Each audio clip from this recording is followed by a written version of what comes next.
Yo, what's up YouTube? I'm Max, and this is my affirmation video from the book called As a Man Thinketh by James Allen, and I affirmed it here, and I've been writing it. You can see all my other videos, it's the same thing.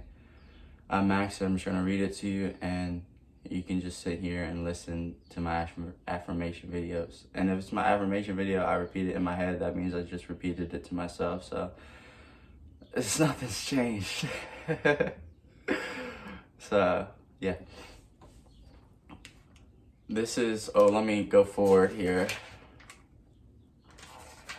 Let me go forward. All right, this is visions and ideals. The dreamers are the saviors of the world, as the visible world is sustained by the invisible. So we are through all the trials and sins and swords and vocations are nourished by beautiful visions of our dreamers. Humanity cannot forget its dreamers. It cannot let the ideas fade or die. As it lives within them, and they are the realities which shall one day see and know. Composer, sculptor, painter, poet, prophet, sage, these are all makers of the afterworld of architects of heaven. The world is beautiful because we have lived without labor in humanity, and we would perish. Those who cherish a bedlift, a beautiful, an amazing, lofty ideal in their hearts will one day realize it. Columbus cherished a vision of another world, and died to foster the vision of this multiplicity of wider universes, and he revealed it.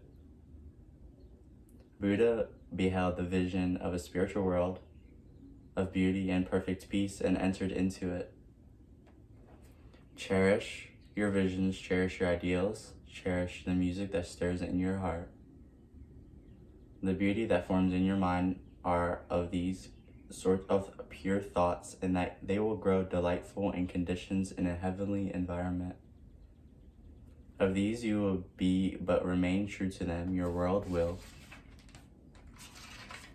at last be built.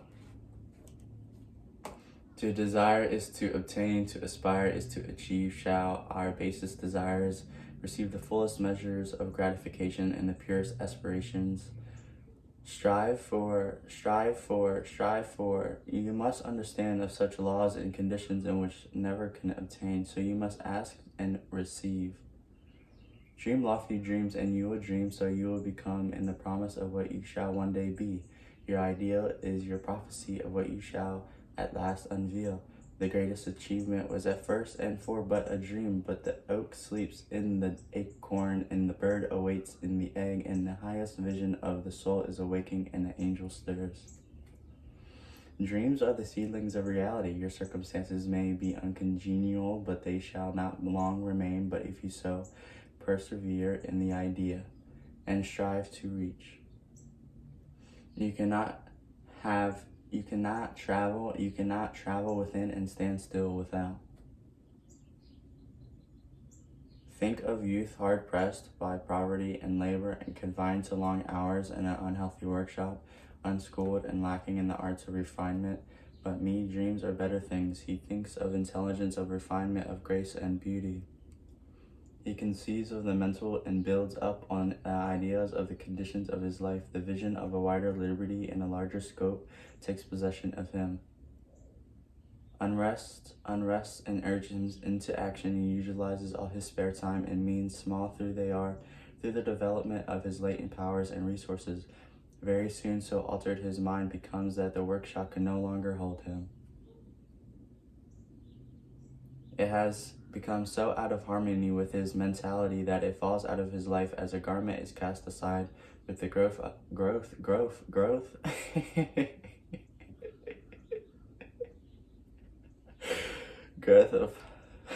I don't know why I'm laughing.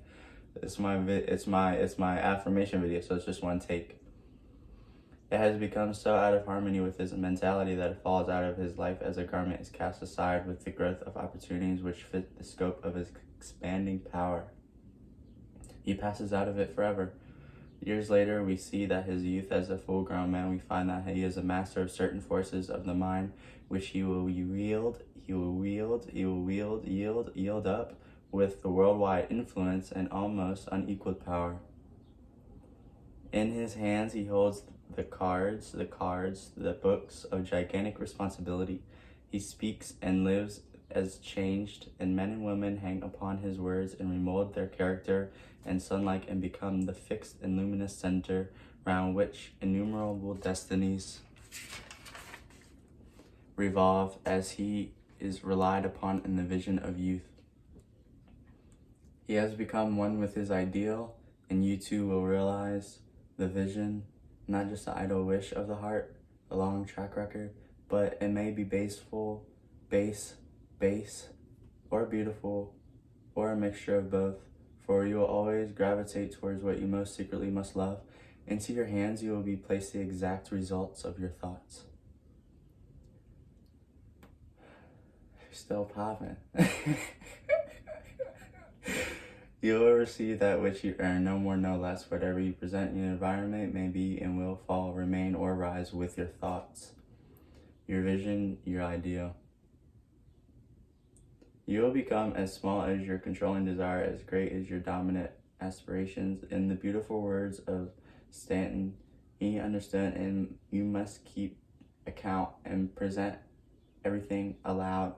And so that way you understand, once you get to the door, it's so long seen that the barrier of your ideals, you shall find yourself through that door. And the pen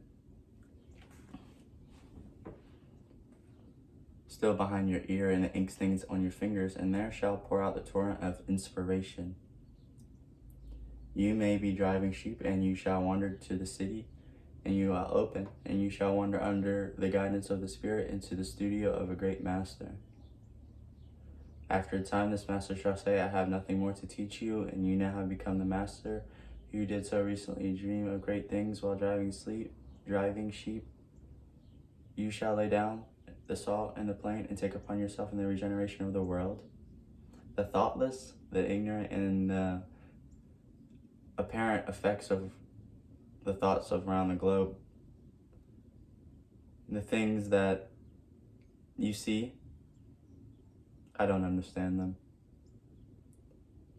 But seeing in the apparent effects of things and hot and cold things and in themselves, and they talk of luck and fortune, of chance, seeing others grow rich, they say how lucky you are. Observing others become intellectual, they explain how highly favored they are, and nothing the saintly character and wide influence of still others remark, how chance aids them at every turn. They do not see the trials and the failures and the struggles with which these people have voluntarily encountered in order to gain their experience, have no knowledge of the sacrifices they have to make in undaunting efforts to have put forth the faith they had exercised that they might overcome the apparently insurmountable tasks and realize the vision of their heart. They do not know the darkness and the heartaches. They only see the light and the joy and call it luck. They do not see the long journey, but behold the pleasant goal and call it good fortune. They do not understand the process, but only perceive the result and call it chance. In all human affairs, there are efforts and there are results, and the strength of effort in the measure of the result. This is not mere chance. Gifts, powers, material, intellectual, and spiritual possessions are the fruits of effort. They are the thoughts, completed objects, accomplished visions realized. The vision that you glorify in your hand, the idea that you enthrone in your heart, this is you, and you build your life by it, and this you will become. Okay, I'm Max, and this is my affirmation video, and I hope you're listening. I appreciate you listening. Until the next one, bye.